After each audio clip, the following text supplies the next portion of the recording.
പ്രതിപക്ഷ നേതാവ് പറഞ്ഞ ആ വിസ്മയം ആക്രിയാണെന്നൊക്കെ LDF-ലെ ചില മൂന്നാം തരം ഘടകകക്ഷി നേതാക്കൾ പറഞ്ഞു നടക്കുന്നത് കണ്ടു. വിസ്മയം എന്ന വാക്കിന്റെ അർത്ഥം തിരിഞ്ഞപ്പോൾ ആ മഹാൻ കണ്ടത് ആക്രി എന്നാണ്.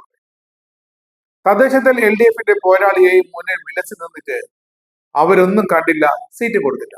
അതിന്റെ വിഷമത്തിൽ ഒതുങ്ങി നിന്നവരൊക്കെ ഇതുപോലെ വീണ്ടും തലപൊക്കുന്നത് VD സതീശനെതിരെ അങ്ങനെ രോഷാകുലരായി നിന്നാൽ വീണ്ടും ഇടതുമുന്നണിയും CPM-ഉം പരിഗണിക്കുമത്രേ നിയമസഭാ തെരഞ്ഞെടുപ്പിലേക്ക്. ഇനിയെങ്ങാനും തന്റെ പാർട്ടി ആ വിസ്മയ പാക്കേജിൽ പെടുമോ എന്ന് സംശയിച്ചിരിക്കുന്ന ഘടകകക്ഷി നേതാക്കളുമുണ്ട്, കുട്ടി നേതാക്കളുമുണ്ട്. ആർക്കും ഒരു ഉറപ്പുമില്ല ആരൊക്കെ എങ്ങോട്ടൊക്കെ പോകും എന്ന് കേട്ടുള്ളൂ.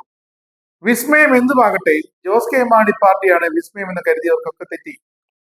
ജോസ് കെ മാണി UDF-ലേക്ക് കടക്കാൻ വേണ്ടി മലപ്പുറം വഴി തിരഞ്ഞെടുത്ത് പോയപ്പോൾ അതിന്റെ പിന്നാമ്പറ കഥകളൊന്നും പുറത്തു വിടരുതെന്നാണ് VD സതീശൻ ആവശ്യപ്പെട്ടത്.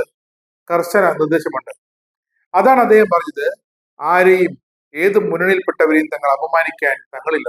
അല്ല, ഞങ്ങള് ഒരിക്കലും അവരുമായിട്ട് ചർച്ച നടത്തിയെന്നോ അല്ലെങ്കിൽ അവര് UDF-ന്റെ മുന്നണിയിലേക്ക് വരാമോ എന്നൊന്ന് പറഞ്ഞു. ഇന്നും അന്നും ഞങ്ങൾ പറഞ്ഞ ഒരേ വാചകമാണ്, അവര് ഇടതു മുന്നണിയിൽ നിൽക്കുന്ന ഒരു കക്ഷിയാണ്. അവരുടെ വിശ്വാസ്യതയെ ബാധിക്കുന്ന ഒന്നും ഞങ്ങൾ പറഞ്ഞിട്ടില്ല. ഇനി കേട്ടോളൂ. നിയമസഭാ തെരഞ്ഞെടുപ്പ് അടുക്കുന്നതിന് മുമ്പ് വിസ്മയം സൃഷ്ടിക്കാൻ ഒരുങ്ങുന്ന UDF നേതൃത്വം അടുത്ത നീക്കം ആരംഭിച്ചിട്ടുണ്ട്. നിലവിൽ മന്ത്രിസ്ഥാനം ഉൾപ്പെടെ സ്വീകരിച്ച് LDF-ൽ തുടരുന്ന NCP ശരത് പവാർ വിഭാഗം UDF-ന്റെ ഭാഗത്തേക്ക് ചേക്കേറാൻ ഇങ്ങനെ സാധ്യതയും നോക്കി കാത്തിരിക്കുന്നു.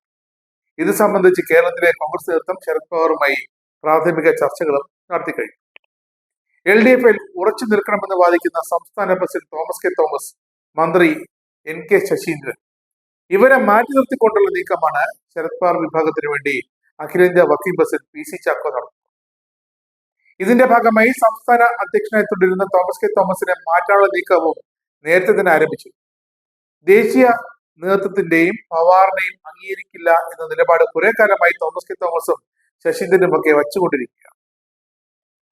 തോമസ് കെ തോമസും AK ശശീന്ദ്രനും ചേർന്നുള്ള കൂട്ടുകെട്ടാണ് PC ചാക്കോയ്ക്ക് വിനയായി. ഒരു കാരണവശാലും AK ശശീന്ദ്രൻ മന്ത്രിസഭയിൽ നിന്ന് ഇറങ്ങിക്കൊടുക്കില്ല. കാരണം രണ്ടാം തവണയും വിളിച്ചു വരുത്തി കയറ്റിയത് പിണറായി വിജയനാണ് മുഖ്യമന്ത്രി. ഇതിനുള്ള പ്രതിവാരം കൂടിയാണ് മുന്നണി മാറ്റത്തിലേക്ക് തങ്ങളില്ലെന്ന് പറയുന്നത്. തോമസ് കെ തോമസ് ശശീന്ദ്രനും നേതൃത്വം നൽകുന്ന ആ NCP-യിലെ വിഭാഗം LDF-ൽ തന്നെ തുടരുമെന്നതിൽ ഒരു സംശയമില്ല. എന്തായാലും നിയമസഭാ തെരഞ്ഞെടുപ്പ് അടുത്തു വരുന്ന ഈ സാഹചര്യത്തിൽ മത്സരിക്കാനുള്ള സീറ്റ് ലക്ഷ്യമിട്ടാണ് PC ചാക്കോയും കൂട്ടരും ഒരു തിരിച്ചുവരവിനായി ശ്രമിക്കുന്നത്. UDF-ലേക്ക് വന്നാൽ PC ചാക്കോയ്ക്ക് മത്സരിക്കാനുള്ള അവസരം കൃത്യമായി ലഭിക്കും. എന്നാൽ LDF-ലാണെങ്കിലോ ചാക്കോയ്ക്ക് സ്ഥാനാർത്ഥിയാകുമെന്ന മോഹമേ വേണ്ടെന്ന് നേരത്തെ തന്നെ പറയുന്നു. കഴിഞ്ഞ തവണ NCP 3 സീറ്റുകളാണ് മത്സരിച്ചത്. കുട്ടനാട്ടിൽ തോമസ് കെ തോമസ്, എലത്തൂരിൽ AK ശശീന്ദ്രൻ, കോട്ടക്കലിൽ N മമ്മൂട്ടി. ഇതിൽ മമ്മൂട്ടി മാത്രമാണ് തോറ്റുപോയത്. അദ്ദേഹം അജിത് പവാറിന്റെ NCP-യിലേക്ക് കൂറുമാറുകയും ചെയ്തു, സംസ്ഥാന പ്രസിഡന്റായി. അതുകൊണ്ട് ഇക്കുറി 2 സീറ്റ് മാത്രമാകും LDF-ൽ NCP-ക്ക് അവകാശപ്പെടാൻ പറ്റുക. UDF-ലേക്ക് വന്നാൽ 4 5 അതിലധികമോ സീറ്റുകൾ ലഭിക്കുമെന്നാണ് NCP നേതാക്കളുടെ പ്രതീക്ഷ. ഇതിനിടെ PC ചാക്കോ രംഗത്ത് വന്നിരിക്കുന്നത് എറണാകുളം, തൃശൂർ ജില്ലകളിൽ ഒരു സീറ്റ് ലക്ഷ്യപ്പെട്ടാണെന്നും സൂചനയുണ്ട്. എന്നാൽ PC ചാക്കോയെ ഒതുക്കി LDF-ൽ തന്നെ തുടരാനുള്ള അണിയറ നീക്കം തോമസ് കെ തോമസ് ശശീന്ദ്രൻ ചേർന്ന് നടത്തുന്നുണ്ട്.